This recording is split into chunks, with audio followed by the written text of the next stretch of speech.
Just a lot of the little things. At least we had a couple days of practice that we can prepare, work on some fundamental things, what we need to do. And Cal State Fullerton is a lot like Houston. They're very talented, they're athletic, and they like the offensive rebound. And, we have to be prepared for their presses. We have to be prepared for their switching of defenses. She's done a terrific job while she's been there, and they're a good team coming in. She's been good, she's still maturing, which is good. She's still getting better. She gets too mad at herself sometimes, and she has to understand she's got such a competitive fire, which I love, but it can't detract from what she's trying to do and what the team's trying to do, and she's getting better at that.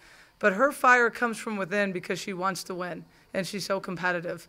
But Bryce has come further than even I expected this time, and she had a very good game at Houston, and I know the stats indicate she had 20 points and I think 4 assists or 5 assists, but we chart post feeds, and she's the most that's feeding the post. She had 10 post feeds. She had 15 or so against Weber State. I mean, she's really doing a nice job of finding her teammates. Who's surprised you at this point in the season on your own team player-wise? It probably has to be Bryce in a lot of respect. I think Khadijah's done a real nice job getting rebounds. I mean, obviously Caroline's been Caroline. Jordan's, her stat might not indicate it, but Jordan had 7 rebounds against Houston, and she's still battling and playing hard. But I think for the most part it's been Bryce. How's the team responding coming off the loss? Good. I mean, they really have, and that's a sign of maturity. But they've had a good practice yesterday. They had a very good practice today. I think they're focused. They want to get better. They have lofty goals that we can accomplish.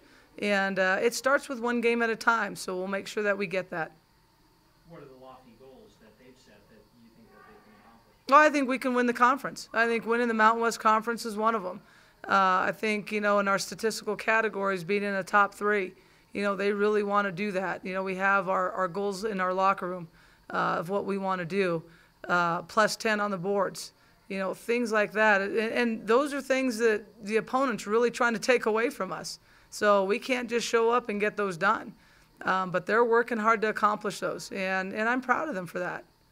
So what are the keys coming into that game? Transition defense will definitely be one. They like to run, make or miss, and they've got very good guards who can get up and down the floor. Number 2, we have to box out and make sure they don't get second and third chances. They're a lot like North Texas, very athletic and crash the boards hard. And we've got to get better offensively in executing. We've got to do a good job in our man, in our zone, finding players, not throwing the ball away, eliminating the unforced errors. And I think if we do that, not only tomorrow will take care of itself, but the rest of the year, that's when you want to be successful. How comfortable is your team running the floor? Because they seem to be very athletic that way too. They're doing a nice job. I think they're still in an in-between stage where are we running the fast break or are we running offense? And what we're trying to instill is you've got the break until we don't have anything and then get right into offense. And we're still working on that.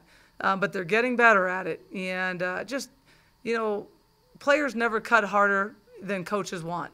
We think they could always cut harder, and they tell us they're running as fast as they can. So, we're never happy when they make their cuts, but they're doing a lot better job of cutting hard, sprinting their cuts, sprinting the floor, and setting screens.